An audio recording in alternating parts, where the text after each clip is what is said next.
Em nome do Departamento de Cultura da Ordem dos Advogados do Brasil, Seção de São Paulo, em nome da instituição, a OAB São Paulo, declaro aberto esta palestra de hoje à noite, cujo título é a Ética e o Estatuto da Advocacia. A expositora, a doutora Renata Soltanovich, advogada civilista, mestre em processo civil pela PUC São Paulo, presidente da 5ª turma do Tribunal de Ética e Disciplina e palestrante do Departamento de Cultura e Eventos da OAB São Paulo. De antemão, já passo a palavra à doutora Renata Soltanovich para a sua exposição. Vou falar hoje, então, sobre ética e estatuto da advocacia, mas, em homenagem aqui ao advogado, eu vou falar primeiro em pé, para ficar mais fácil. E, em homenagem ao mês do advogado, nós vamos, então, falar um pouco sobre... Eu vou dar a volta para ficar mais... Porque do jeito que eu sou desastrada, é capaz de esbarrar, deixar cair, enfim. Falar um pouquinho com vocês sobre mercado de trabalho. Então, aqui nós estamos no mês do advogado. Para quem que é recém-formado, eu até brinco, depois de 2 anos, está todo mundo tomando Lexotan, né, indo para psicólogo, enfim, faz parte da profissão, né, principalmente para o advogado que é sério e leva tudo muito a sério. Então, hoje nós vamos falar um pouco sobre mercado de trabalho dentro da ética e estatuto da advocacia. E por que nós vamos falar de novo mercado de trabalho? Próximo. Porque hoje nós temos uma grande quantidade de advogados sendo processado. E ele está sendo processado por quem? Pela autoridade, está sendo processado pelo cliente, está sendo processado pela parte contrária, pelo advogado da parte contrária, por um outro colega. Ele está sendo processado por todo mundo. Porque, infelizmente, hoje, nós estamos observando a grande quantidade hoje de demanda judicial. Basta lá você entrar no site todo dia do Tribunal de Justiça, você vai observando a quantidade de processo que está sendo julgado. Basta passar uma tarde no Tribunal de Justiça para ver a quantidade de demandas judiciais. E, muitas vezes, são demandas que não precisavam necessariamente estarem ali, poderiam ter sido resolvidas antes. O que está faltando? Experiência de quem? Falta de experiência de quem para essas demandas se encerrar, às vezes, antes da propositura, ou logo que a ação é proposta. Pelo conhecimento que a gente tem, e observando os colegas, enfim, a culpa não é nossa, advogado, porque nós queremos resolver as demandas. É bom para o advogado, é bom para o cliente, mas, normalmente, o cliente ele está naquela sede de vingança, e vocês podem perceber, quando a gente assiste aqueles programas de televisão da Atena, Marcelo Rezende, aí, com a pessoa é entrevistada, o que você quer? Eu quero justiça. Não é isso que eles falam? A justiça, a sede de vingança, para eles é o poder judiciário. Só que nós, que enfrentamos a lide, sabemos que isso não é. Né? Um processo que demora 10 anos não é justiça. Mas, para eles, aquele trâmite processual, né, aquela gotinha de andamento processual, alguns vibram. E eles se envolvem de tal forma que, durante o processo, acaba acontecendo o quê? É o advogado que é processado por qualquer das partes. Outro dia, uma amiga minha me ligou porque ela estava sendo processada pela parte contrária, não era nem pelo advogado, porque ela recorria das decisões. E aí, ela falou, o que eu faço? Eu falei, contrata um advogado especialista para te defender, não faça você a sua defesa. Né?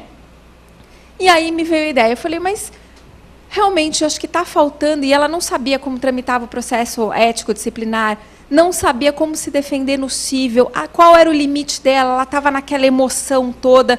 Falei para ela, contrata um advogado especialista em defender advogados. O advogado que conhece o quê? O artigo 34 do Estatuto, que lá tem todas as infrações disciplinares, que conhece o Código de Ética, sabe o limite entre a ética, né, até onde ele pode ir, que conheça as prerrogativas, saiba defender o cliente até o limite entre o que é abuso e o que é prerrogativa. E aí eu coloquei aqui, litigância de má-fé e abuso de direito, por quê? O que está acontecendo em muitos processos? antes ficava só na esfera trabalhista, agora está no cível também. O advogado recorre, o juiz aplica a multa para o advogado. Às vezes de forma solidária ou às vezes de forma autônoma. O advogado não faz parte do processo. Ele não é autor e nem réu. O advogado, ele é o quê no processo? Ele está lá defendendo, patrocinando os interesses. De repente, ele vê uma conta lá, porque ele, na obrigação legal, ele tinha o dever de recorrer. Porque, às vezes, ele precisou entrar com embargos de declaração para pré-questionar uma matéria, para levar, pensando lá na frente num recurso especial. Então, hoje, o advogado virou vítima. Vítima de todo mundo. Ele virou, a gente brinca que ele virou o bode expiatório. Então, o advogado, por isso que eu falo, o advogado que conhece a ética e o estatuto da advocacia, que conhece sobre a relação de advogado e cliente, ele vira um especialista na defesa do interesse de um outro colega. Que, de novo, recomenda seu advogado que está sendo processado, contrate um outro colega para defender os seus interesses. E aí eu digo o seguinte, para se direcionar ao sucesso na carreira, e aí eu falo que sucesso não significa necessariamente dinheiro. Dinheiro é bom, todo mundo gosta, né? Até porque precisa pagar a conta. Mas conheço muita gente com muito dinheiro infeliz no que faz. Então vive doente, né? Tá sempre de mau humor. Então, eu falo que sucesso para mim é sinônimo de ser feliz, de gostar do que faz. Então, o advogado ele precisa estudar muito e trabalhar muito, porque o sucesso ele não vem. Né? Não sei que você ganhe na Mega Sena e você vire rico, né? E aí você tenha dinheiro. Para você ter sucesso na carreira, é hoje uma coisa, amanhã mais uma. E aí você, todo dia, vai fazer alguma coisa para a sua carreira. Quando chegou no final do ano, você fez o quê? 365 coisas para a sua carreira. É muita coisa.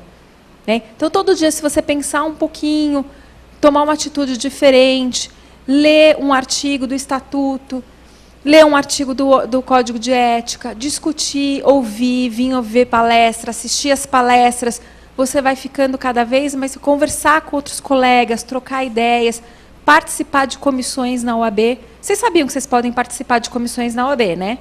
Todo mundo sabe? Ok? Não? Vou falar então disso. Porque você vai ter o quê? Contato com outros colegas, trocar experiência, aprender, ouvir, compartilhar. Então, eu falo, conhecer o Código de Ética e Estatuto é o primeiro começo. Quando você começa a traçar metas para o seu objetivo, e aí, cada dia um pouquinho, no final do ano, você traçou 365 passos.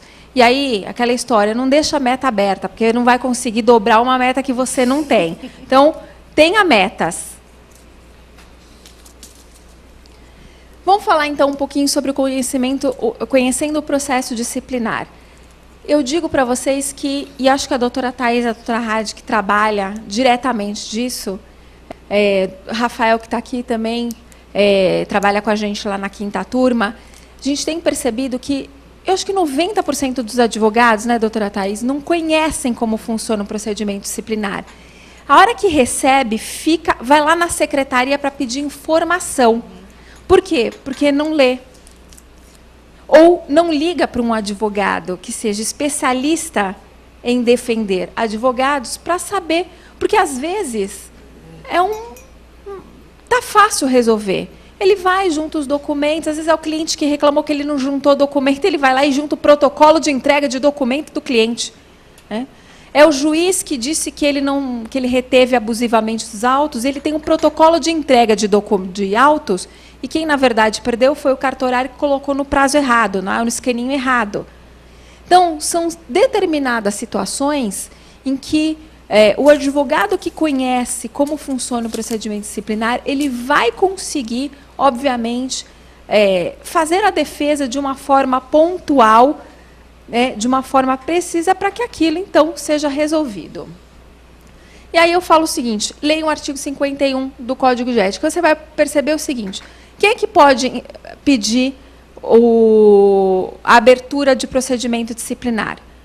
qualquer interessado, qualquer um, o teu vizinho pode, ele pode falar que esse advogado fica com essa placa de propaganda, aí eu detesto essa placa, vou reclamar dele na OAB. Esse advogado... E nós já vimos, a doutora Raíssa acho que já viu isso, do rapaz que brigou no bar. Ele estava lá, de fim de semana, brigou no bar, o segurança foi lá, não sei lá o que aconteceu, o barzinho, entrou com procedimento disciplinar, pediu a abertura de procedimento disciplinar, representou, essa é a palavra, representou o advogado. Por quê? Qual o fundamento? Eles contrataram um advogado, dizendo que o advogado deveria ter um comportamento de urbanidade, um comportamento probo, e ele não deveria ter bebido, enchido a cara, batido nas pessoas dentro do bar, né? E descobriram ali depois, durante a tramitação do procedimento criminal, de que a pessoa lá que tinha gerado a confusão era um advogado. O dono do bar não teve, né? Entrou lá com uma representação no Tribunal de Ética. Já vi advogado que deu cheque sem fundo mecânico, que teve uma representação, o mecânico foi lá e representou o advogado. Ao invés de cobrar na justiça, representa o advogado, né? Então, virou... O Tribunal de Ética é um tribunal tão sério que a gente percebe que, às vezes, o representante deixa de buscar os seus direitos na justiça comum porque acredita que é no Tribunal de Ética que ele vai resolver a questão.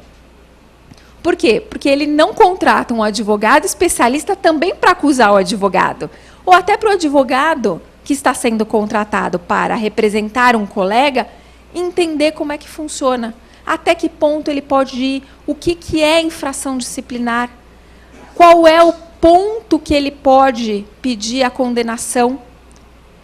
Então, esse é o qualquer interessado. Clientes, nem preciso dizer, cliente que não gosta de pagar no horário, ele vai aonde? Ele vai no Tribunal de Ética. O cliente que perdeu a causa, ele vai aonde? No Tribunal de Ética. Então, clientes também são o rol preferido dos representantes. Autoridades, né? Juiz, delegado. Juiz, então, adora representar ofício a OAB. Né? Pegou os autos, ficou um dia a mais, ofício a OAB. E está lá. Procedimento andando porque o advogado, por causa de um dia, não devolveu o processo. Então, tá aí aqueles que podem fazer o pedido de representação. Bom, então vamos falar então da aplicação da pena. Como é que o processo disciplinar vai tramitar? E aí eu vou falar aqui da aplicação das penas. Feito o pedido de representação, vai para o presidente. Ele vai olhar, tem casos que são absurdos, né? O presidente pode imediatamente determinar o arquivamento. Quando ele vê que é um caso assim, fora dos padrões da norma, aquilo ali veio só realmente para cutucar o advogado.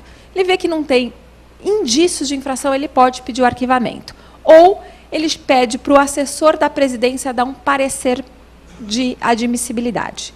Ou um parecer, na verdade, de indicação de infração. E intima o advogado para apresentar a sua defesa preliminar. Esclarecimento de fatos. Feito isso, volta para o presidente, ele pode determinar o arquivamento ou pedir, então, para o assessor, então, pontuar se é caso realmente de infração disciplinar e determinar a instauração do procedimento disciplinar para que ele, então, tramite e tenha um procedimento de provas, né, e as suas defesas.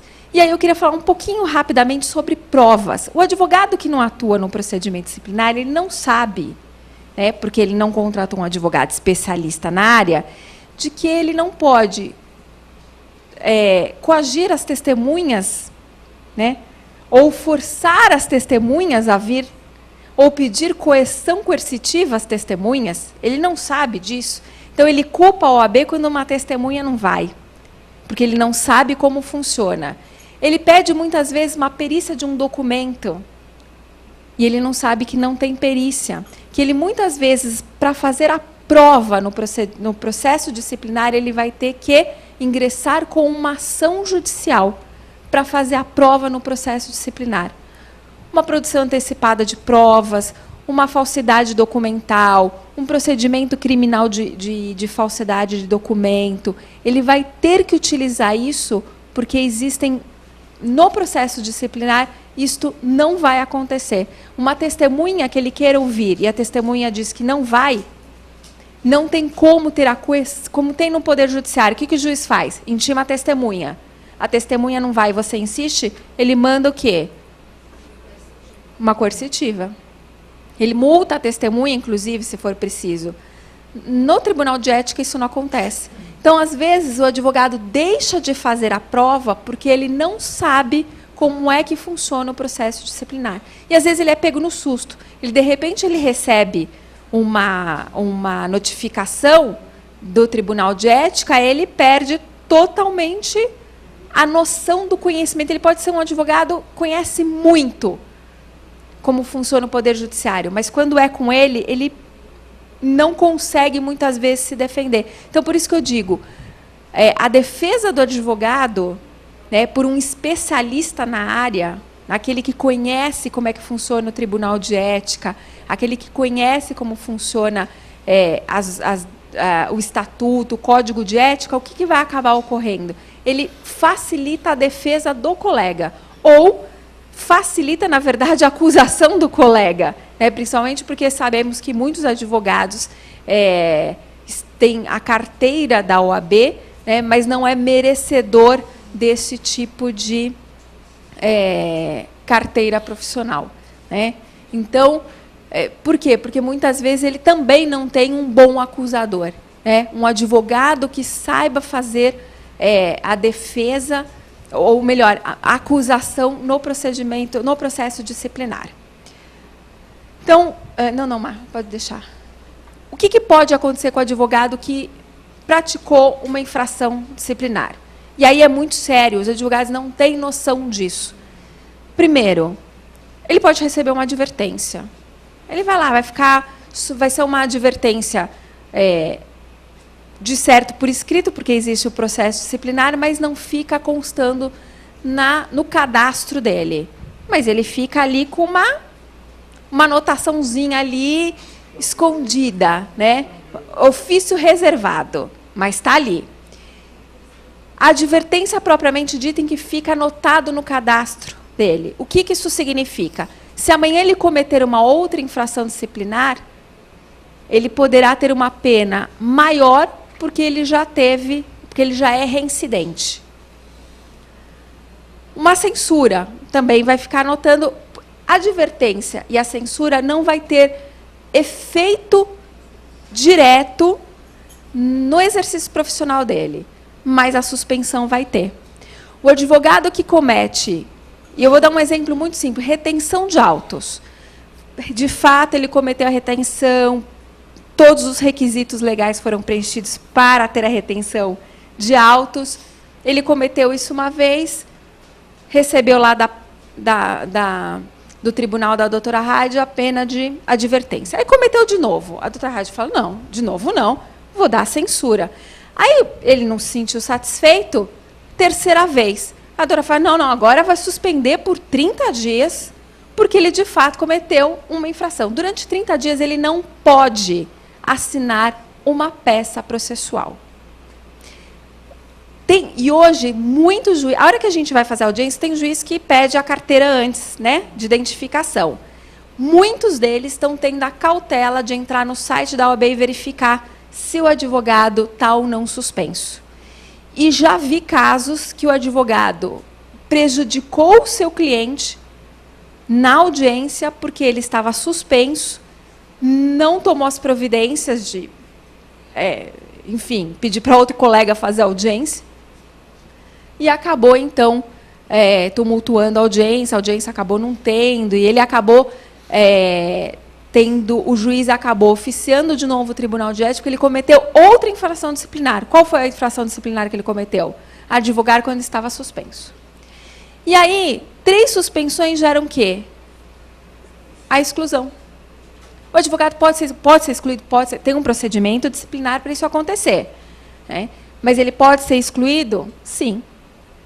Ele não advoga nunca mais. Acabou. Então, e na pena de suspensão, você pode ter 30 dias, 60 dias, né? E nós vamos falar um pouquinho delas, porque o advogado pode ficar com uma pena de suspensão até, prorrogáveis até prestação de contas. Ou seja, o advogado pode ficar, de uma certa forma, né, suspenso aí por um bom, longo tempo. E a multa, né, a multa de 1 a 2 anuidades, que ela pode ser acumulada com a pena de censura e a pena de suspensão. Infrações que mais ocorrem. A primeira é a inadimplência.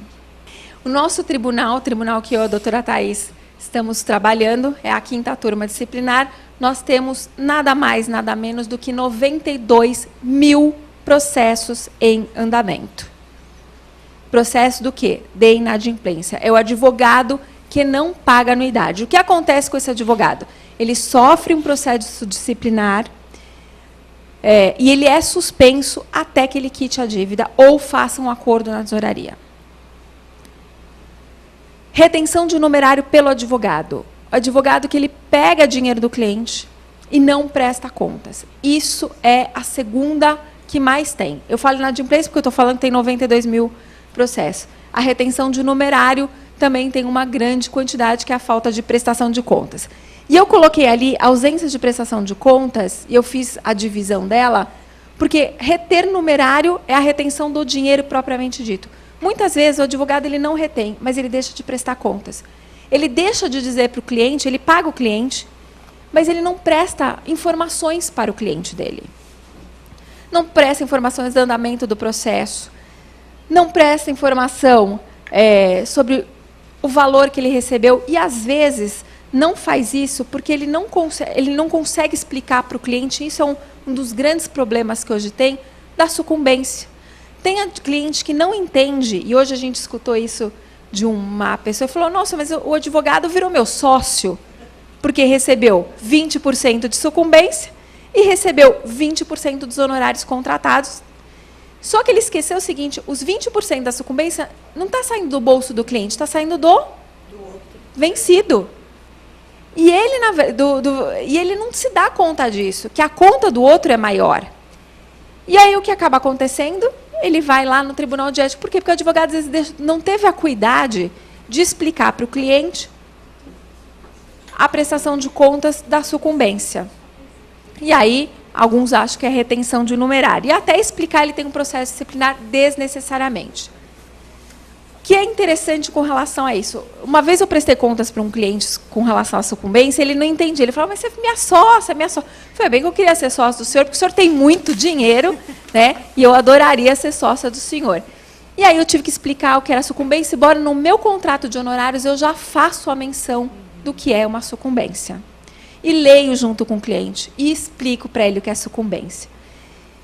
E aí eu tenho um cliente que me pede o estatuto. Ele quer entender o que é sucumbência. Então, normalmente eu entrego o estatuto. Eu acho engraçado. Eu falei, será que ele contrata um advogado para entender o contrato de honorários que eu faço com ele? Então, hoje eu faço um contrato de honorários bem simplesinho, com uma linguagem bem tranquila, mas eu não deixo de explicar o que é a sucumbência.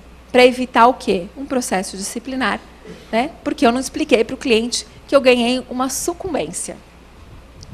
Então, retenção de processo e desacato, que, aliás, eu estava contando para a doutora Thais, doutora Alessandra, antes da gente vir, e no dia da audiência eu até contei para o Marco, fui fazer uma audiência, a parte contrária, sem querer, acabou se espreguiçando, e o juiz perguntou se ele queria ser preso.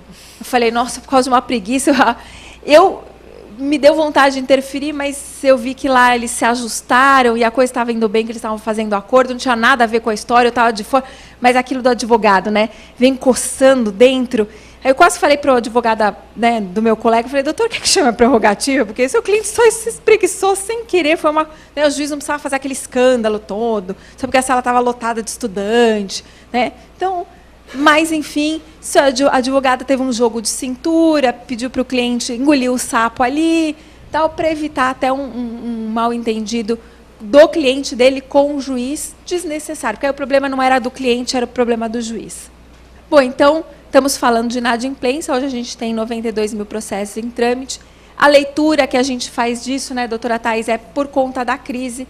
Eu até coloquei em tempos de crise, CRI, porque nós estamos passando uma situação extremamente complicada, delicada, e o advogado ele tem que ser, sem infringir o estatuto e o código de ética, por isso que o advogado tem que conhecer, ele tem que ser criativo para ter condições de passar a crise. E aí, por isso que hoje eu quis falar de vocês um pouco sobre um novo mercado de trabalho, porque com essa leva de todo mundo processando todo mundo, o advogado que conhece o processo disciplinar, ele tem mais um requisito aí na carteira dele para poder oferecer, que é a defesa, como se defende um colega, das injustiças ou muitas vezes da justiça, mas amenizando aí o impacto lá na frente.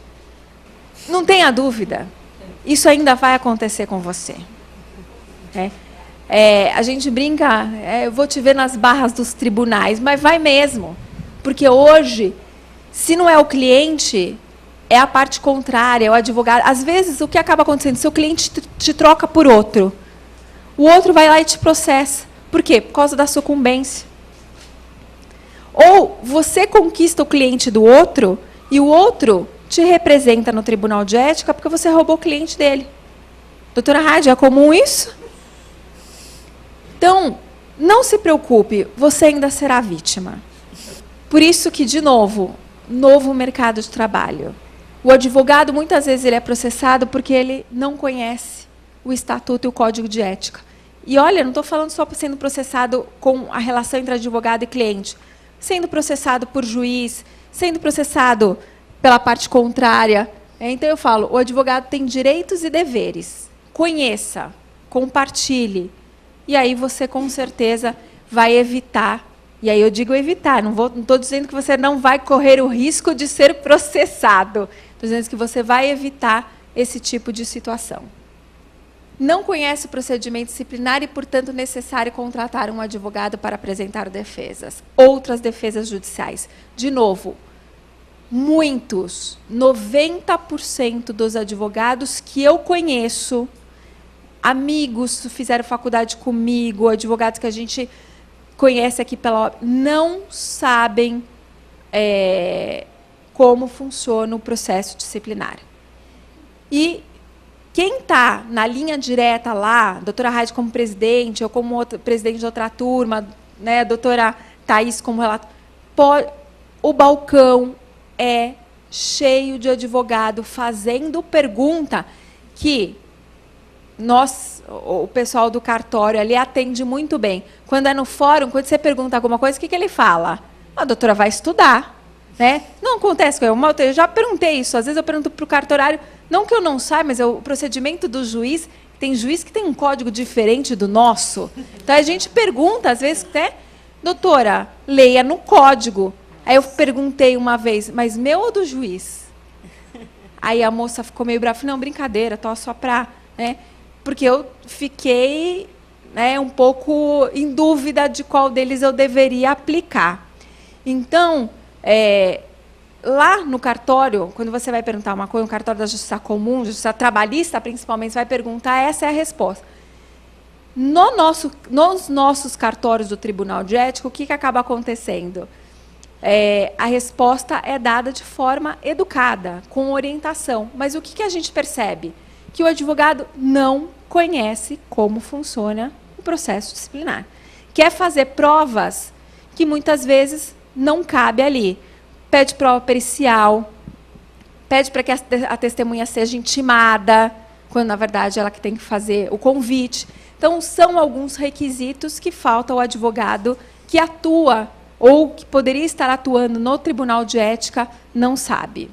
E aí, de novo, trace suas metas para agregar conhecimentos e ampliar sua rede de relacionamentos. Por que isso? Seu potencial cliente pode estar sentado próximo de você. Eu não quis falar do lado para não ficar chato, mas pode estar nessa palestra de hoje. E aí eu coloco, aproveite a cada momento, porque é no relacionamento que você tem o seu cliente.